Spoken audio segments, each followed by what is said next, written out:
voilà, maintenant je vais bosser. La prière continue.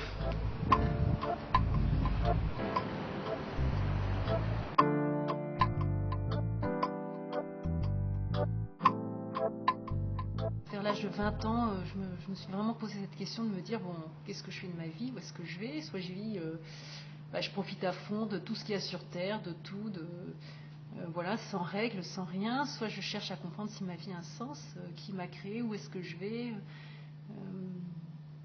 pourquoi j'ai été créée. Et c'est vrai, j'ai senti le besoin de revenir sur les valeurs chrétiennes que j'avais appris petite au catéchisme, et finalement j'avais un peu laissé tomber au moment de l'adolescence, de les comprendre en profondeur. Quand j'ai commencé un petit peu à connaître l'Opus Dei, j'ai beaucoup aimé le message. Quand on m'a dit que je pouvais être contemplative au milieu du monde, que mon travail, ma matière, ma relation avec les autres pouvait être prière, en fait, pouvait être prière dans le sens où prier, c'est parler avec Dieu, et en fait, voilà, quand je travaille, je lui parle, je pense à lui. Il est là, en fait, il est présent, enfin, comme une personne amoureuse peut faire quelque chose et penser à la personne qu'elle aime. Ça m'a beaucoup plu, ce côté très quotidien, très normal, et puis presque invisible, en fait. Enfin, les autres savent pas. Enfin, apparemment, quand j'ai découvert ça, rien n'a changé extérieurement, et en même temps, tout a changé intérieurement. C'est là que j'ai choisi de vivre le célibat apostolique.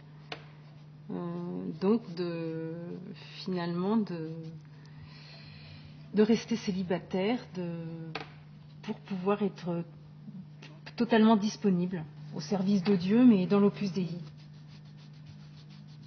La sanctification du travail, ça m'a plu, parce que il ne fallait pas s'éloigner du monde, il ne fallait pas s'isoler sur une montagne, dans sa tour d'ivoire, pour pouvoir trouver Dieu, mais voilà, on peut trouver Dieu dans la rue, dans la foule.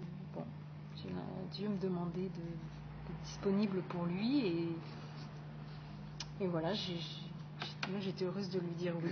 Plus le temps passe, plus je suis une femme comblée. Je regrette rien déjà, et c'est encore mieux que ce que je pouvais imaginer. Dans les gens qui nous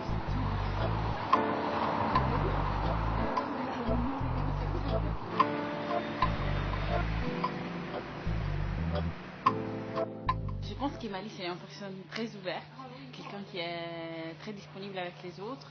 Et le fait qu'elle soit en numéraire de l'Opus Dei, c'est en plus de notre amitié, parce qu'en fait, elle vit cette vocation de numéraire, et c'est vraiment une vocation qui dédie la vie à aider les gens à trouver le sens de leur vie.